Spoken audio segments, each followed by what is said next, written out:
Olá, camaradas, bem-vindos a mais uma aula de Sociologia do professor Júlio César. O tema de hoje será a concepção sociológica de Karl Marx. Karl Marx foi um dos maiores intelectuais de seu tempo. Foi crítico do sistema capitalista. Entre suas principais obras podemos citar a Ideologia Alemã, o Manifesto Comunista e o Capital.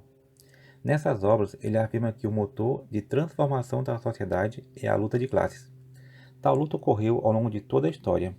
Na Roma Antiga foi entre patrícios e plebeus, na Idade Média foi entre senhores feudais e servos, no capitalismo ocorre entre burgueses e proletários. Seu método de pesquisa é chamado de materialismo histórico. Para Marx, as mudanças históricas são provocadas pela luta de classes, motivadas por contradições materiais e econômicas. Ou seja, as mudanças não são provocadas pela boa vontade de nenhum líder ou intelectual. Não são as ideias que mudam o mundo, mas a ação humana. Sua análise social parte das condições materiais seguindo a seguinte compreensão da realidade. Existe a infraestrutura, as condições econômicas, agricultura, indústria, comércio, serviços, etc.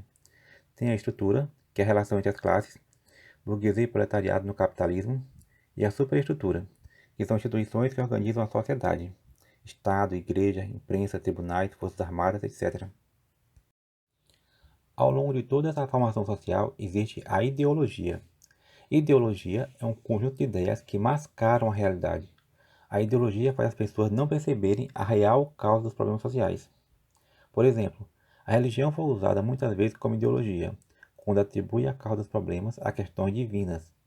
Preconceitos também são ideológicos. Quando alguém fala que tal país é subdesenvolvido porque seu povo é de uma etnia inferior, esse argumento é ideológico. Discursos burgueses de empreendedorismo também são ideológicos. A ideologia se origina na luta de classes. A classe dominante de uma época defende ideias que escondem a maneira como ela explora e domina as outras classes. No capitalismo, a classe dominante é a burguesia. Burguesia é a classe social proprietária dos meios de produção, máquinas, equipamentos, indústrias, matérias-primas, etc. A burguesia chegou ao poder por meio de revoluções. As mais importantes foram a Revolução Industrial e a Revolução Francesa.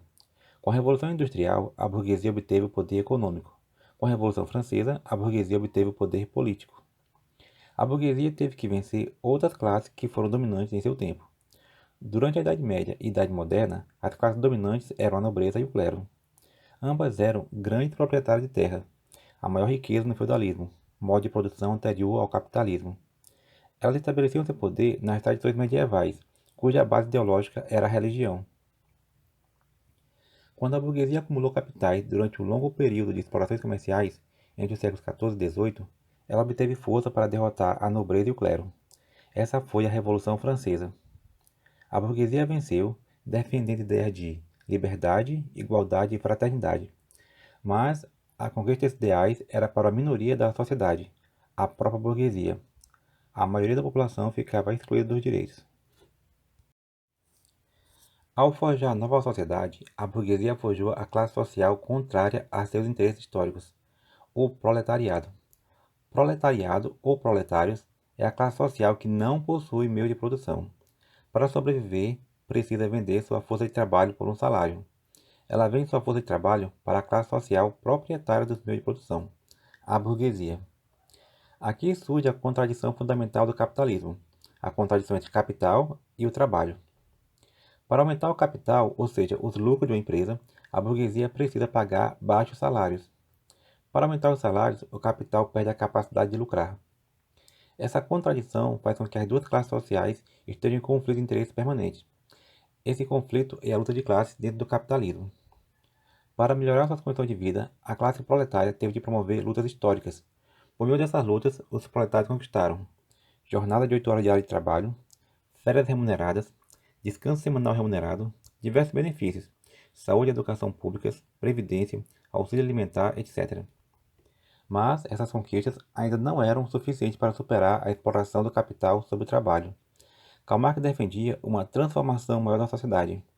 Para ele, a classe proletária deveria fazer uma outra revolução, não mais uma revolução burguesa, mas agora uma revolução proletária.